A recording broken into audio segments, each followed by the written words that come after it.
धुंध से ढके छोटे से शहर ब्लैकथॉर्न के बीचों बीच घने और सदा फुसफुसाने वाले चीड़ के पेड़ों के बीच एक जर्जर विक्टोरियन हवेली खड़ी थी।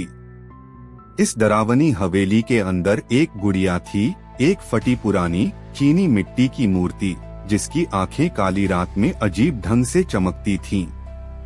इस गुड़िया को, जिसे एलिनोरा कहा जाता था, शहर में बदनाम माना जाता था, ऐसे कारणों से जिनके बारे में कोई खुलकर बोलने की हिम्मत नहीं करता था। लीडिया प्राचीन वस्तुओं की शौकीन शापित गुड़िया की कहानियां सुनकर जिज्ञासावश ब्लैकथॉर्न पहुंची। अतीत के रहस्यमय रहस्यों के आकर्षण से खींचकर वह रदरफोर्ड एस्टेट के दरवाजे तक पहुंची, जहां हवेली का टूटा फूटा मुख्य द्वार उसके आगमन पर डरावनी चरमराहट से कराह उठा। यह तो बस एक गुड़िया है, उसने खुद को याद दिलाया। उसकी आवाज दबे हुए वातावरण में बस फुसफुसाहट भर थी। जर्जर हवेली से गीली लकड़ी और प्राचीन धूल की गंध आती थी, एक ऐसी गंध जो लीडिया के कपड़ों से चिपक गई जब वह अंदर गई। उसके कदमों की आहट सूने गलियारों में गूंज उठी, जब तक कि वह उस बैठक तक नहीं पहुंची जहां एलिनोरा एक पुराने ऑटोमन पर सलीके से रखी हुई थी। कमरा धुंधला था, केवल एक टिमटिमाती मोमबत्ती की रोशनी थी जो लंबी परछाइयां डाल रही थी और दीवारों की कढ़ाईदार सजावट को जैसे जीवित कर रही थी। लीडिया सावधानी से आगे बढ़ी, उसकी आंखें गुड़िया पर टिकी रहीं। एलिनोरा की कांच जैसी आंखें मानो उसका पीछा कर रही हों, एक अजीब उपस्थिति का एहसास कराते हुए जिसने उसकी रीढ़ में सिहरन भर दी। उसने धीरे से हाथ बढ़ाया, उसकी उंगलियां गुड़िया के ठंडे चीनी मिट्टी जैसे गाल से छू गईं। मानो किसी इशारे पर मोमबत्ती जोरों से टिमटिमाई। परछाइयां और उग्र होकर नाचने लगीं, कमरे के चारों ओर अस्वाभाविक रूप से मरोड़ खाती हुई। लीडिया चौंक कर अपना हाथ पीछे खींच लिया। आधा डर इस बात का था कि कहीं गुड़िया अचानक जीवित न हो जाए। रहस्य को सुलझाने के संकल्प के साथ लीडिया ने हवेली में रात बिताने का निश्चय किया। उसने बगल की लाइब्रेरी में एक छोटा सा डेरा जमाया, जहां पुरानी किताबों की गंध टूटी खिड़कियों से आती रात की चमेली की खुशबू से मिल रही थी। आधी रात होते ही गलियारे में एक अजीब आवाज गूंजी, धीमी तालबद्ध थपथपाहट। लीडिया टॉर्च पकड़कर उस आवाज के पीछे चली। उसका दिल इतनी जोर से धड़क रहा था मानो डर की लय के साथ ड्रम बज रहा हो।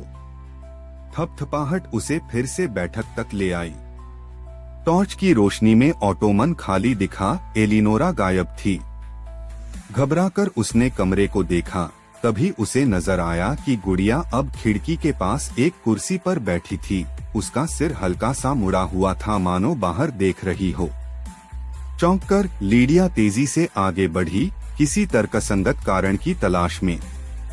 लेकिन जैसे ही वह पास पहुंची, कुर्सी खाली थी। उसके पूरे शरीर में सिहरन दौड़ गई।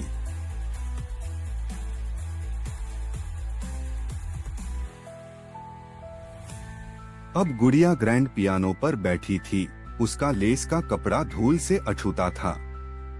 दीवारों से फुसफुसाहटें निकलती सी लगीं, पहले हल्की फिर धीरे धीरे तीव्र होती गईं। जाओ जाओ, वे कह रही थीं। कांपते हुए लीडिया ने खुद को संभालने की कोशिश की। खतरा समझकर उसने तय किया कि सुबह होते ही हवेली छोड़ देगी। जैसे ही उसने अपना सामान समेटने को मुड़ी, वह ठिठक गई। कमरे में एक सर्प जैसी अस्थिर कर देने वाली हंसी गूंज उठी। अब एलिनोरा किताबों की अलमारी पर बैठी थी, उसका सिर एक ओर झुका हुआ था मानो लीडिया का मजाक उड़ा रही हो। हताशा में लीडिया ने गुड़िया को पकड़ लिया ताकि हमेशा के लिए इसके श्राप से छुटकारा पा सके। लेकिन जैसे ही उसने उसे पकड़ा, उसने एक शक्तिशाली झटका महसूस किया। उसकी आंखों के सामने पिछले मालिकों के दृश्य चमक उठे, जो सब इसी जिज्ञासा से खींचे आए थे और अंत में पागलपन तक पहुंच गए। वह चीख उठी और गुड़िया को गिरा दिया। वह बारीक चीनी मिट्टी के टुकड़ों में टूट गई और हर टुकड़ा जमीन पर गिरते ही मानो चीख उठा। लेकिन फुसफुसाहटें बंद नहीं हुई। आतंक से जमी हुई लीडिया ने देखा कि टुकड़े अपने आप हिलने लगे और किसी अदृश्य शक्ति से धीरे धीरे फिर से जुड़ने लगे। आसन्न विनाश को समझते हुए लीडिया हवेली से भाग निकली और फिर कभी पीछे मुड़कर नहीं देखा।